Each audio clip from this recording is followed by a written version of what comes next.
promised, I told you that we will get the voices of doctors on this broadcast, and why we'll tell you. As NEET exam date is out, thousands of doctors have expressed their grievances and have urged the centre to postpone the National Eligibility cum Entrance Test or NEET. The doctors have requested the centre to postpone the NEET exam for a reasonable period of time so that the current NEET PG aspirants get sufficient time to prepare for the same. In their letter to the Prime Minister and President, the students mentioned that if the exam is not postponed, then they will surrender their degree to the government at Rashtrapati Bhavan. However, there are two sides to this exam protest. On the one hand, the Federation of Resident Doctors Association wants to continue with the exam, whereas on the other, Federation of All India Medical Association is in support of the delay.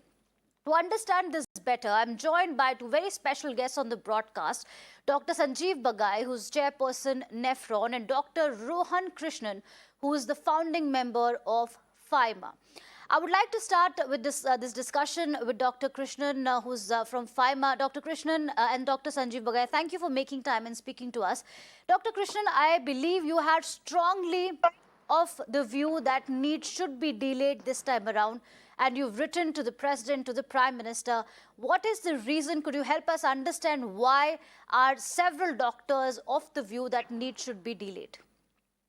See, first of all, NEET is an examination which happens every year.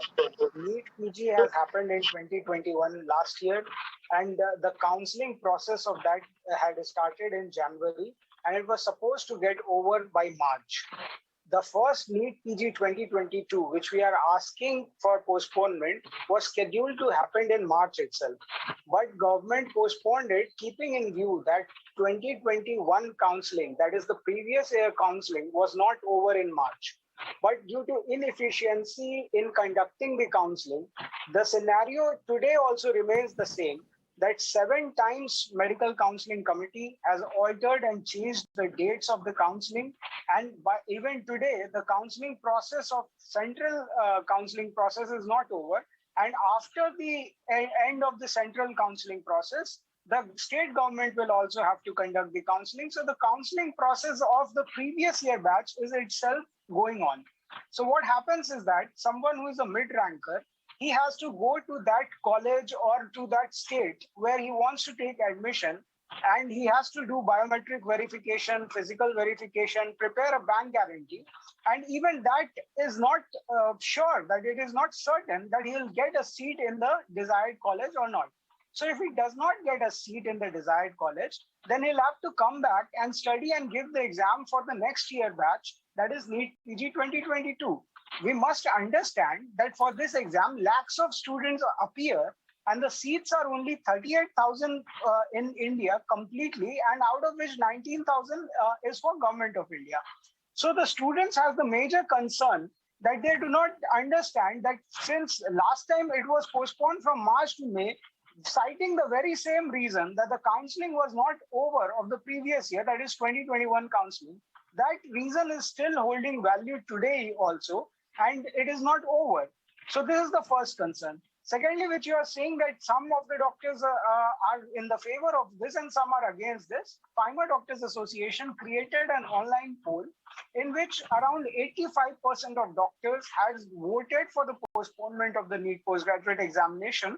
And henceforth, we have taken the decision to support their demand that, okay, to give them sufficient time to prepare for their study, to even revise the subject. See, it is a very vast subject. Medicine, okay. It contains 19 subjects that has to be prepared. So at least 15 days gap was, at least 2 weeks, 3-4 weeks gap is very much necessary for them to prepare for the exam. 15 days gap is not at all sufficient to revise the subjects even. Okay, all right. Important points there. I'm also joined by Dr. Sanjeev Bagai on the broadcast. Dr. Bagai, thank you for your time. Where do you stand on this issue? Do you think NEET PG should be delayed, or do you think we should go ahead with the schedule? Good evening. In the last 2.5 years, of course, everyone is familiar. We've seen unprecedented misery and a lot of stress, not only on the medical system, but society at large. But having said that, it's time now to course correct.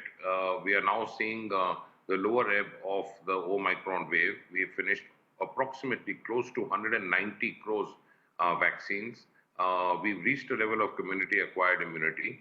We need to get the NEET exam back in action. We need to continue with it. Yes, there will be some amount of overlap and some amount of obstacles which will come across in a way, but the sooner we get back to the normal system, it's better.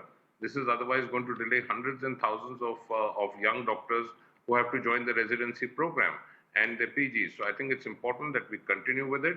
To blackmail a government to say that we're going to surrender our degrees, I don't think it's an appropriate way forward, if that is what I have heard correct.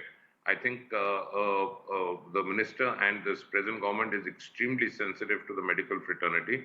I think a simple representation to them to resolve this would be a better and a quicker way forward. Dr. Sanjeev Bagai and Dr. Rohan Krishnan. One final point from Rohan Krishnan. Do you think it's a blackmail? And I'd like to end this conversation here. I don't think that it's a blackmail because we have already given representation to the Union Health Minister quite a lot of time, and we are seeking his appointment from past 5 days, and he has not given us appointment even to meet and hear the pleas of the young doctors. I think that it is out of the frustration that some of the young doctors has written to the Prime Minister and President. I don't agree with them. They should not surrender their degrees and they should not do something like that. But out of frustration, this is going on. And I hope and I pray that the plea of these young doctors are at least heard by the Union Health Minister and some kind of relief to be given to them, because their demand seems fairly genuine to me, because it is not the problem of the students. They also wanted to have the exam on the time. But since the government was not able to conduct the counselling on time, scheduled to get over in March, it has not gotten over in May. I think government has to own up for these mistakes and give them some relief. All right. Thank you so much, Dr. Rohan Krishnan and Dr. Sanjeev Bagai. It's an important point that you made, that out of frustration, the doctors are saying that they'll surrender the degree. We can really hope that there is a middle ground and there is some consensus as far as this controversy is concerned. Moving on to another big story of the day, and that also is related to NEET, but this is anti-NEET legislation. We've reported how Tamil Nadu has fiercely backed this legislation. The government now finally, MK Stalin, Tamil Nadu's Chief Minister, gets his way as the NEET bill has been sent to the centre for the President's assent. Now, making a big announcement in the Assembly today, the CM informed that Governor RN Ravi has forwarded the NEET exemption bill passed by TN Assembly for the second time to the centre. Stalin dubbed it as a success of the continuous effort of the State Assembly. Now, earlier, the Assembly re-adopted the anti-NEET bill on February 8th, within days after the governor returned the original bill unanimously passed by the Assembly on September 19, 2021. Now, Dharini joins us for more. Dharini, very significant development. We started this broadcast with a conversation on how some doctors want NEET PG delayed, but in Tamil Nadu, the situation is very, very different. We saw how so many students died by suicide due to pressure, and there was this intense pressure on the government to pass an anti-NEET legislation. And finally, that bill has been forwarded to the President. That's very true. In fact, the Tamil Nadu government constituted a committee under retired Justice AK Rajan to study the impact of NEET examination. So many students and parents from Tamil Nadu have told that they do not want this particular entrance examination for admission into medical colleges. So now today in Tamil Nadu Assembly, Chief Minister MK Stalin announced that Governor RN Ravi has actually forwarded the anti-NEET bill that was passed in the Assembly to the Union Home Ministry for presidential approval. So this is a very, very important move as far as Tamil Nadu's attempts to get an exemption from the NEET examination is concerned. So the Chief Minister further stated that Tamil Nadu will do everything in its power to, to get the presidential approval also, because now that the bill has been forwarded to the Union Home Ministry for presidential approval, the next step is to get the presidential approval itself. So he told that his government will do everything in its power to get the presidential approval also. So this particular move has given some kind of relief to the parents and students of Tamil Nadu, because they have been in a very confused state as far as this anti-NEET bill is concerned, as there was no clarity as to what's going to happen. But now we are seeing a step ahead in the government's attempts to get an exemption. As we are continuously reporting, first in September 2021, the Assembly passed a bill and sent it to Governor RN Ravi for approval, but he returned it back citing some modifications and clarifications. So again in February 2022, the bill was passed for a second time and sent to Governor RN Ravi for approval. So almost after 3 months now, the governor has forwarded the anti-NEET bill to the Union Home Ministry for presidential approval. In between, in the meantime, we saw a lot of face-off between the ruling DMK and Governor RN Ravi as far as this anti-NEET bill is concerned. In fact, the CM, he himself visited governor directly, to insist him to give his assent to the bill and forward it to the Union Home Ministry, and that has actually happened now. All right, thank you, Dharani, for those updates.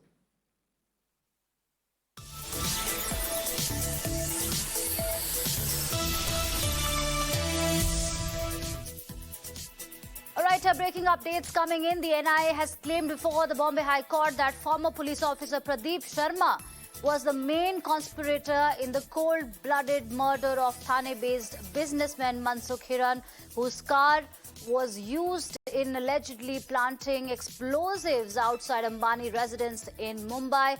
Remember, Pradeep Sharma in the last elections had contested on a Shiv Sena ticket from Nala Sopara. Right, this is the latest as far as Mansukh Hiran case is concerned. The latest is that the NIA has claimed before the Bombay High Court that former police officer Pradeep Sharma was the main conspirator in the cold-blooded murder of Thane businessman Mansukh Hiran. And remember, Mansukh Hiran's car was allegedly used for planting of explosives outside Ambani's residence. Arunil joins us for more. Arunil, these are some sensational details that have emerged in this case, that Pradeep Sharma, a former police officer, is the mastermind, is the main conspirator in this case. Well, Pradeep Sharma was a senior cop from Mumbai Police. He was also he was also later on with the Thane Police. So, senior cop with the Maharashtra Police. And it also brings out an embarrassment for the Shiv Sena as well, because the recently held state elections in Maharashtra, Pradeep Sharma contested with the Shiv Sena ticket from Nala Sopara.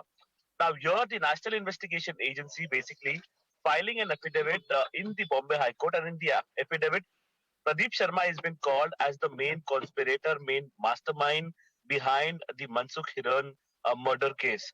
Now, if you look at Mansukh Hiran, his car, his SUV was parked outside Mukesh Ambani's residence, and there were explosives laden in that car.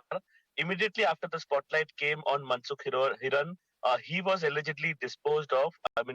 He was killed by Sachin Vaze, and here Pradeep Sharma's name is also coming to the fore.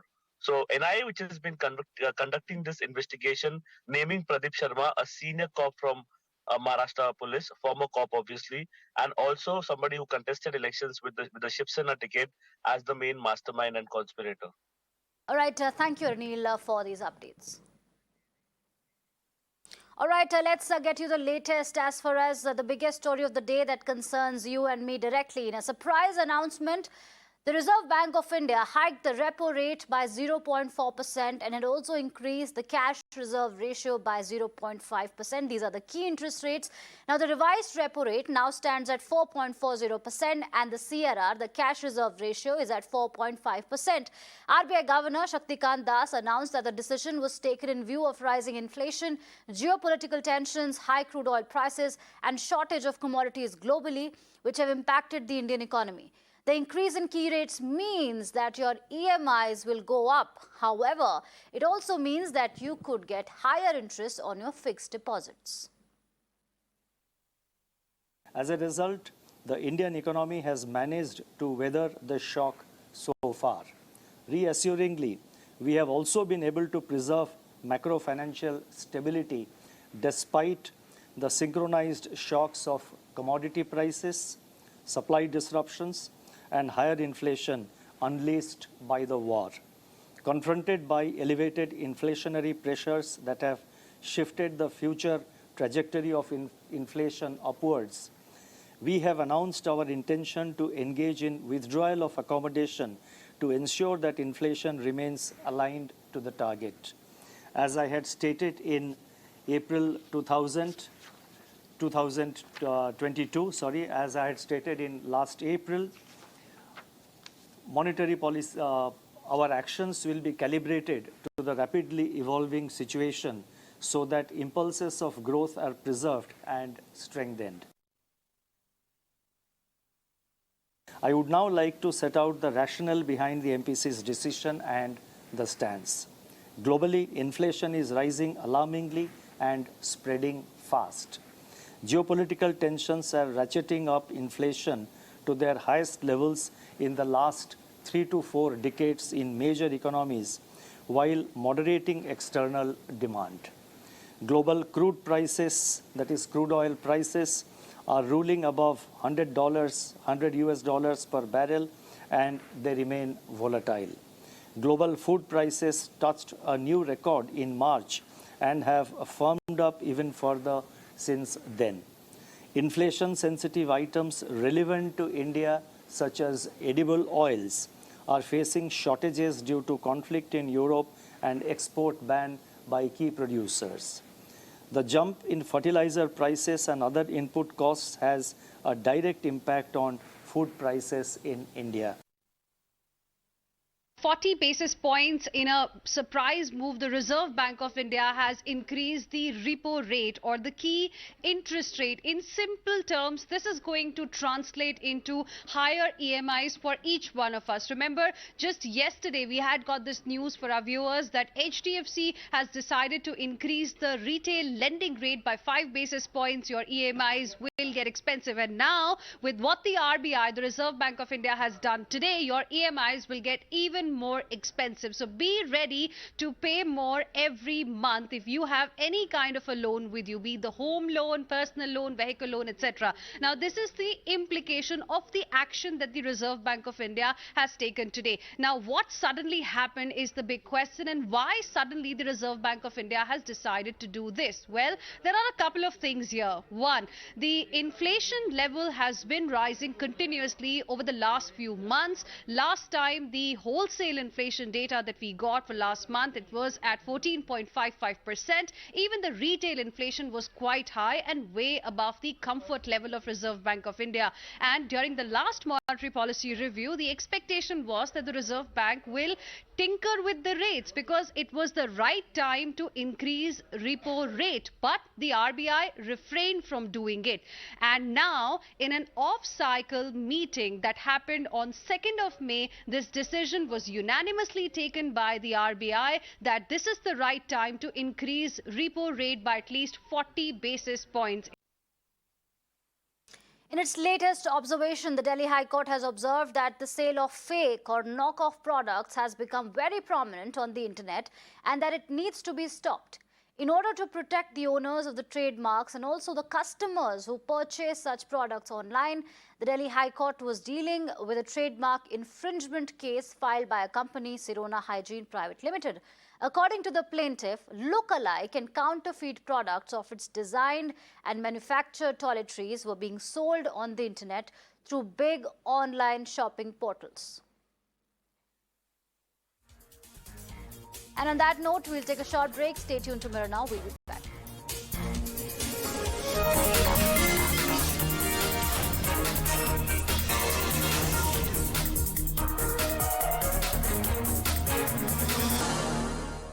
Right, let's get the latest from the national capital, where the police have detained 2 juveniles in connection with the murder of a builder businessman in Delhi's upscale area of Civil Lines in North Delhi. As per the police, the mastermind of this murder is a school dropout. A 77-year-old businessman was stabbed to death multiple times in Delhi's Civil Lines area earlier this week. जितने भी तरह के जो technical information है based on electronic prints, उस सब को इकट्ठा कर जो मेट्रो के मूवमेंट्स हैं, जो उसका अदरवाइज मूवमेंट है, कर जो दिल्ली पुलिस का जो जॉइंट टीम है, जिसमें crime branch, district police, north district की जो है वो, मेट्रो पुलिस और भी बहुत सारे यूनिट्स, सब के जॉइंट एफर्ट से 2 जुवेनाइल्स को एप्रीहेंड किया गया है और इस केस का खुलासा हुआ है। All right, for more on this, Alok joins us on the broadcast. Alok, last week we saw two attacks on senior citizens in the national capital. This one was very, very horrific because a 77-year-old man was murdered in his own house. And today we are given to understand that two minors have been apprehended. How did the police zero in as far as these two minors are concerned, and what did they do essentially? Well, yes, these people are dropout, and this is very common trend in the national capital, where the minors, those who are not studying in school, they are involving in these kinds of crime. In fact, these two persons, they did the recce, proper recce, that when this person remains alone in his house, and when they found out, they managed to get inside and they trespassed the house. In fact, in the CCTV footages which we have got, their photographs could be easily seen, and their face was also not at all muffled, because they knew of the fact that they could run away from the authorities very easily, and that is perhaps the reason that they easily managed to get inside the house. And when the victim in fact resisted of their robbery attempt, then they stabbed him, due to which he died, and they managed to decamp with the cash and jewelry. So within 48 hours, this is a big catch for the Delhi police, because with the help of technical surveillance, Delhi police crime branch, as well as the Metro police, and as well as the local police, all these the three teams of the Delhi police, they worked together and they managed to nab them, because their photographs came on the CCTV camera. So with that, they managed to identify these accused persons, because they live in that particular area only, and now they are in the custody of the Delhi police. Back to you. All right, thank you, Alok, for these updates. The Delhi Commission for Women has issued summons to East MCD and notice to Delhi police in the matter of sexual assault with girl students inside an MCD-run school. Initial details suggest an unknown person entered the class and allegedly undressed as well as verbally abused children. In fact, when the children complained to their teacher and principal, they allegedly asked these students to remain silent.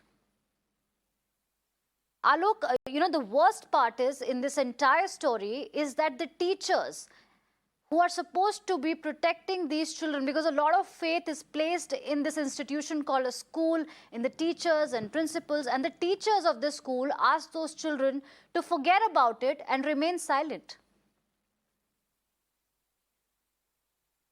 Yes, absolutely. This is a very shocking part, and how they ask these children as well as their parents to remain their mouth shut, because yes, definitely there was some anomalies, there was some negligence on their part.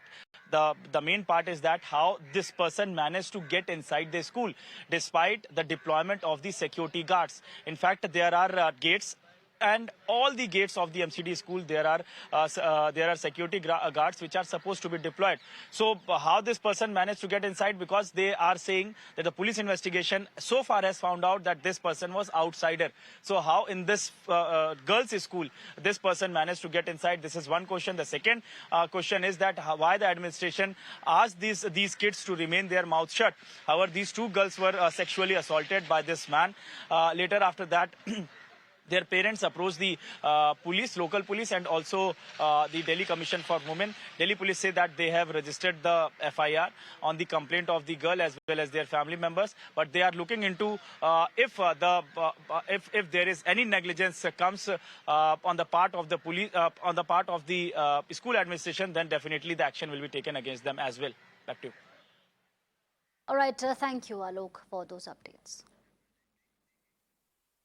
All cops suspended at an Uttar Pradesh police station after a minor gang rape survivor was allegedly sexually assaulted by the police station in charge. The 13-year-old was first taken to Bhopal in Madhya Pradesh and allegedly raped by 4 men. The girl was then dropped to a police station by the accused. The survivor was later called to the police station, where the police station in charge sexually assaulted her. She later recalled the horror to a child helpline counselor. 3 accused have been arrested now. 22 तारीख को उनको कुल 4 लड़के अपने साथ लेकर गए थे और उन्होंने उनके साथ बलात्कार किया। थाने पर जब उनको लाया गया तो फिर थाना अध्यक्ष ने भी उनके साथ जो है दुष्कर्म किया। कुल 6 लोगों को इसमें नामजद किया गया है। इसमें से एक अभियुक्त को हम लोगों ने पकड़ा है, उससे पूछताछ चल रही है। इसके अलावा बाकियों अभियुक्त के लिए भी हम लोगों ने टीमें लगाई हैं, उनकी गिरफ्तारी शीघ्र ही की जाएगी। थाना इंचार्ज को तत्काल प्रभाव से सस्पेंड कर दिया गया है और चूँकि वो एक नामजद अपराधी है तो टीमें गठित कर ली गई हैं उनकी गिरफ्तारी के लिए।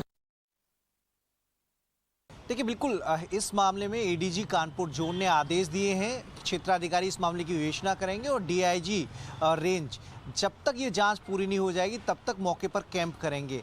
टीमें गठित कर दी गई हैं, 6 टीमें इसके लिए लगाई गई हैं। आरोपियों की तलाश में दबिश दी जा रही है। इस मामले में अब तक 6 लोगों के खिलाफ एफआईआर दर्ज हुई है, जिसमें थाना अध्यक्ष तिलकधारी सरोज भी शामिल हैं। 22 अप्रैल की ये घटना है। 22 अप्रैल को लड़की को कुछ लोग बहला फुसला कर ले गए थे, जैसा कि एफआईआर में लड़की के परिजनों ने आरोप लगाया। उसके बाद 26 अप्रैल को भोपाल से लड़की को लेकर एक थाने में छोड़ गए। वहां से लड़की को उसकी मौसी के हवाले किया गया और जब दोबारा पूछताछ के लिए बुलाया गया तब थानाधिकारी के कमरे में थानाधिकारी ने उसके साथ रेप किया। उसके बाद उस लड़की को दोबारा मौसी के हवाले कर दिया गया और जिसकी कोई सूचना उसके माता पिता को नहीं दी गई। जब ये मामला एसएसपी के संज्ञान में आया, एसएसपी से पीड़ित लड़की के परिजनों ने मुलाकात की, तब इस मामले में एक्शन हुआ है। 6 लोगों के खिलाफ एफआईआर दर्ज की गई है। पूरे थाने को लाइन हाजिर करने के आदेश एडीजी जोन ने दिए हैं। एसएसपी ने टीमें गठित कर दी हैं। जो भोपाल में जो लोग आरोपी थे, जो लड़की को बहला फुसला कर ले गए थे, और साथ ही थानाध्यक्ष की तलाश में लगातार दबिश दी जा रही है। Moving on, the opposition has launched a scathing attack on the UP government over this alleged gang rape of a minor inside a police station. Congress leader Priyanka Gandhi Vadra took a jibe, saying that the incident shows how genuine the law and order reforms are in the state.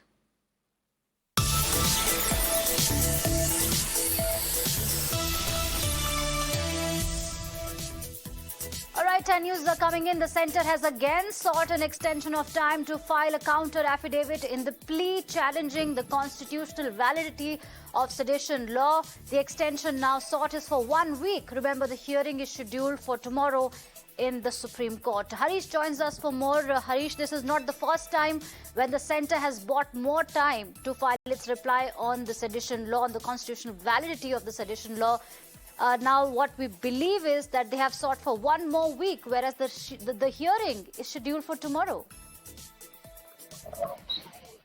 Yes, ahead of tomorrow's hearing, the centre has once again filed an application seeking further time to file an affidavit. Remember, on Wednesday, last Wednesday, the Chief Justice had sought an affidavit from the centre by this weekend, but that has not happened. And apart from that, now today, the second application has been filed hours before the tomorrow's scheduled day-long hearing, in which the Supreme Court was set to start the final hearing of the matter. Remember, Supreme Court had sought centre's view, prima facie opining that it is known that this sedition law is being increasingly used to stifle dissent and also crack down on free speech, freedom of speech and expression. And it asked the centre whether it proposed to retain this colonial law once used to suppress the freedom movement.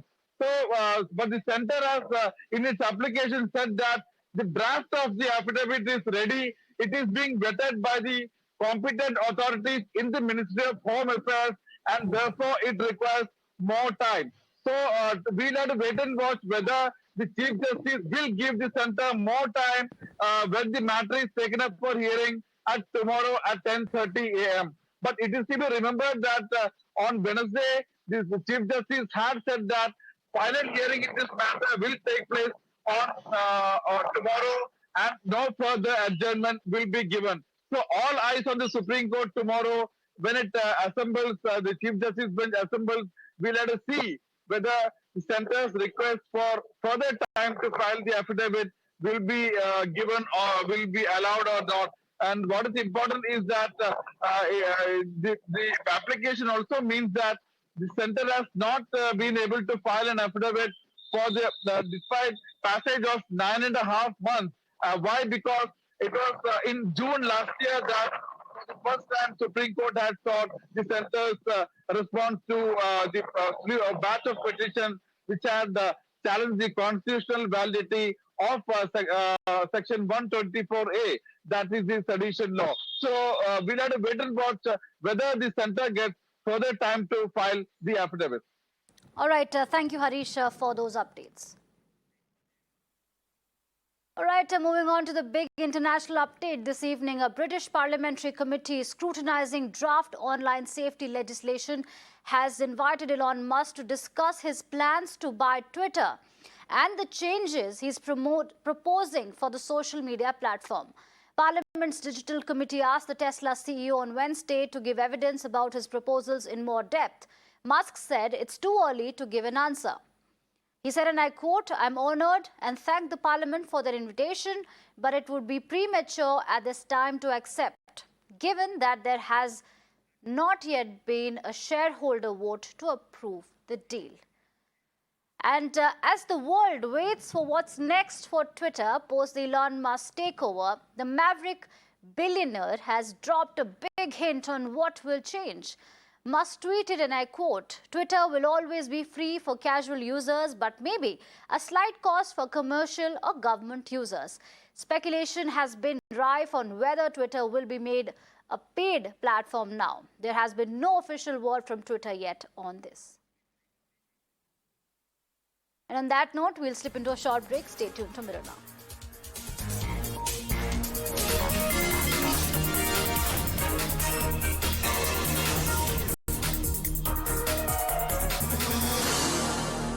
Welcome back. A row has erupted in Telangana over Congress leader Rahul Gandhi's proposed visit to Osmania University in Hyderabad.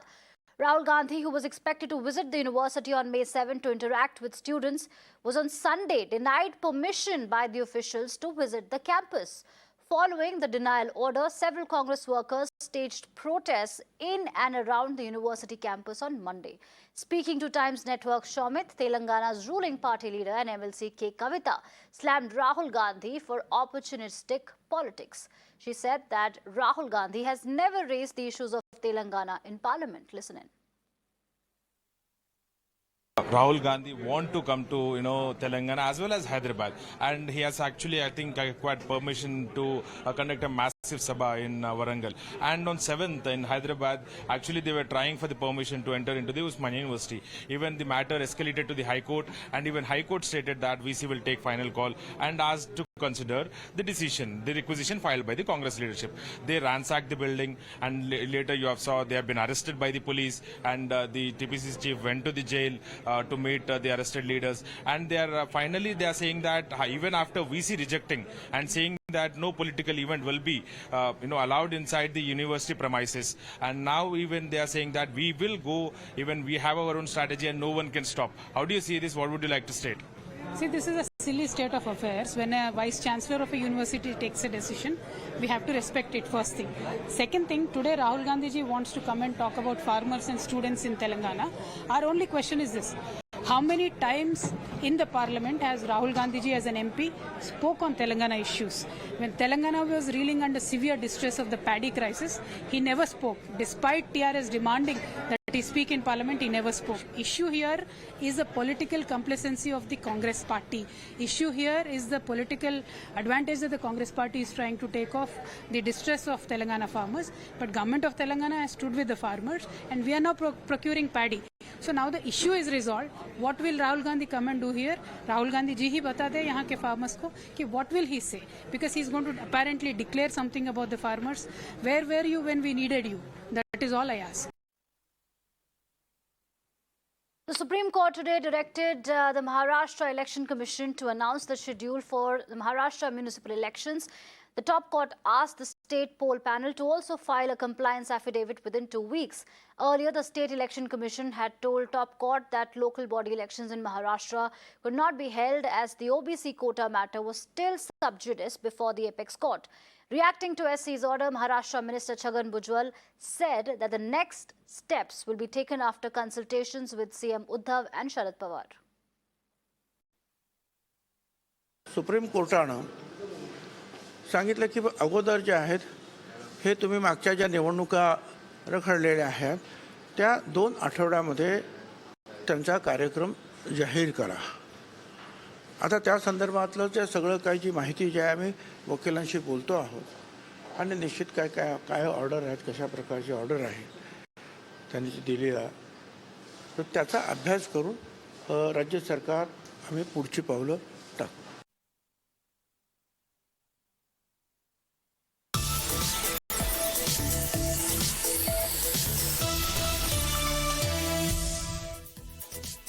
All right, let's get to the latest as far as Tamil Nadu custodial death case is concerned. Times Network has accessed the post-mortem report that confirms that Vignesh suffered multiple injuries on his body. 13 injuries have been listed in the post-mortem. All right, Dharni joins us for more. Dharni, what are the details of this post-mortem report that we've accessed?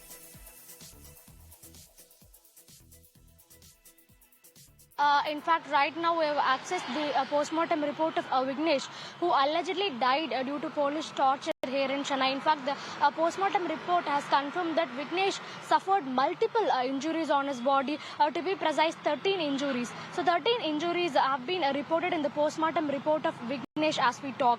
And you know, most of these injuries is black in color. So that's what the post-mortem report is saying. Most of these 13 injuries are black in color. And Vignesh also seems to have suffered a fracture on his right tibial bone. And apart from that, there's also an abrasion on his genital region. So these are some of the very specific details that we are getting from the post-mortem report of Vignesh, who allegedly died due to the Chennai police custodial torture. So as I told, there's a fracture on his right tibial bone and an abrasion on his genital region. And apart from that, the post-mortem report also concludes that there are a lot of confusions as far as there are a lot of contusions all over his body. So that's another thing that the post-mortem report is defining. On April 19th, Vignesh was taken into custody by the Chennai police during their routine night checks, and the police are narrating that amid the inquiry he developed fits, and when he was rushed to a nearby government hospital he died. So that's the narrative that's been built so far by the police. But this post-mortem report provides a completely different perspective as far as Vignesh's death is concerned. This post-mortem report has confirmed that Vignesh suffered multiple injuries on his body before his death. To be precise, 13 injuries, as I told, and most of these injuries are black in color. In fact, his parents and relatives, they were consistently telling that Vignesh died due to police torture rather than seizure. So that was the statement from the parents and relatives that's been reported so far. And this particular post-mortem report, this seems to have confirmed the parents' narrative. They told that he died due to police torture. They've been alleging that he died due to police torture, and this post-mortem report that we have received now, it also seems to have confirmed the same thing, as multiple injuries have been reported on Vignesh's body before he died. So as I told, all of these injuries are black in color. Only if someone is getting hit very badly, that particular space will become black in color. So since the report is telling that most of these injuries are black in color, we can assume that he has got hit very badly. So the skin color has turned black. So these are some of the very initial assumptions we can make as far as this post-mortem report is concerned. And the family is now demanding a fair probe into this incident. In fact, the case has been transferred to the CBCID. The CBCID is investigating the case. In fact, today morning, the SCST Commission's National SCST Commission's Vice Chairman Arun Ravi, he visited Chennai to inquire about the Vignesh custodial death. While meeting press, he told that the Chennai police tried to suppress the fact that Vignesh belonged to an SC community. So he made this very important statement where he told that the Chennai police tried to suppress the very fact that Vignesh belonged to an SC community. And he also told that in this particular police case, an SCST prevention of atrocities angle should also be added. So he requested the police officers to include the SCST prevention of atrocities act into the case if possible. And apart from that, he told that the police do not have the right to assault a person who is taken under custody, because from the police side of narration, they are telling that Vignesh had cases registered against him previously also, and that he is a habitual offender. So that's been the justification that was given by the police so far. But the SCST Commission's Vice Chairman, he told that despite several cases registered against Vignesh in previous times, the police do not have the right to assault anybody. So that's one particular statement coming from the Vice Chairman himself. And now we are looking at the post-mortem report, where it's very clear that Vignesh has actually suffered injuries and that he might not have died, because of seizures. So the police's narration seems kind of wrong in this incident as far as the investigation has gone so far. Right. Thank you, Dharani, for these updates. Meanwhile, the National SC/ST Commission had slammed the police over Chennai custodial death case. The SC/ST Commission VC Arun Haldar said that the police wanted to suppress the fact that Vignesh was from the scheduled caste community and that they delayed invoking the SC/ST Act. The VC also said, apart from the 3 officials, the SHO should also have been suspended in the case. Police inserts इस पे बच नहीं सकता है। वो 3 लोगों को suspend कर दिया, बोले उनको तो जिम्मेदारी है, उनके थाना में हुआ घटना, वो भी हम लोग अभी बता के जा रहे हैं इनको। ये केस भी सीरियसली कमीशन देखेगा और उसके बाद देखना चाहिए, हम लोग भी देखेंगे तमिलनाडु गवर्नमेंट क्या स्टेप ले रहा है, उसके बाद कमीशन का ऑब्जर्वेशन हम लोग भेजेंगे। ने उनको उस पर एट्रोसिटी एक्ट लगा दिया, PO प्रिवेंशन ऑफ एट्रोसिटी, उसमें इस परिवार का अभी कॉम्पेंसेशन मिल जाएगा, इमीडिएट मिल जाएगा। उनका सर्टिफिकेट शो किया है। पुलिस ने सबसे यह काम किया है जो शेड्यूल कास्ट है क्या नहीं, इसमें उन लोगों का शौक था, लेकिन मैंने पहले से ही पूरा रिपोर्ट लेके उनको सर्टिफिकेट डायरेक्ट हाथ में पकड़ दिया, तो उसको जाने का कोई जगह नहीं था। अभी उस परिवार को एट्रोसिटी लगने के बाद 4.25 लाख इमीडिएट उनको मिलेगा उस परिवार को। और जो अभी जेल में है, मैं इमीडिएट इधर से निकल के जेल में वो लड़का के साथ बात करने के लिए जा रहा था, जाने अभी जाएंगे उसको जेल में, क्योंकि मेरे को लग रहा है कि किसी कारण से उनको जेल में भेज दिया है, कि वो डायरेक्ट उनके साथ में था। इसी के बाद मेरा जस्टिफाई करने के लिए बहुत सुविधा हो जाएगा, इसलिए मैंने बोला मैं जेल में जाके उनसे मिलेंगे।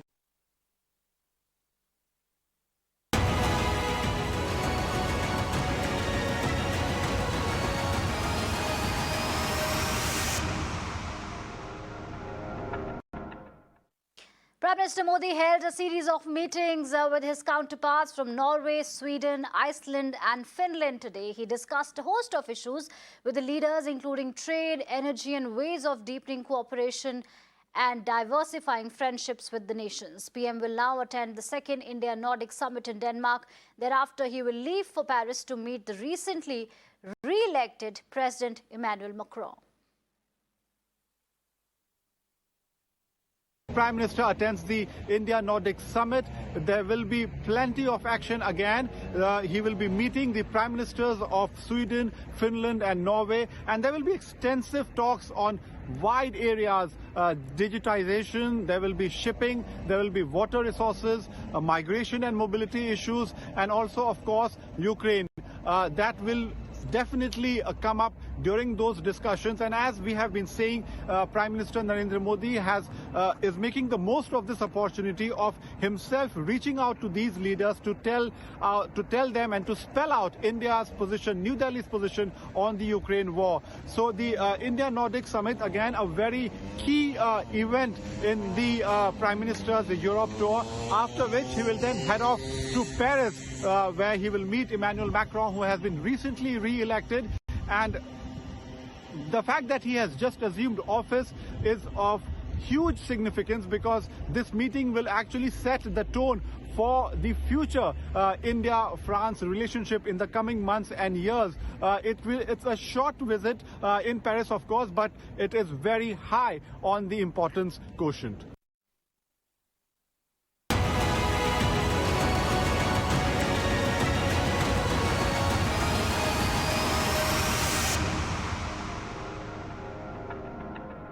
Let's get you another important update from the US, where Vice President Kamala Harris slammed the draft US Supreme Court decision that would overturn federal abortion rights.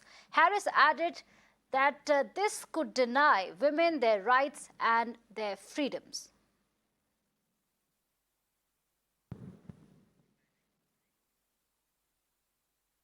And with that, it's a wrap. Stay tuned to Mirror Metro for more news and updates. Thank you for watching.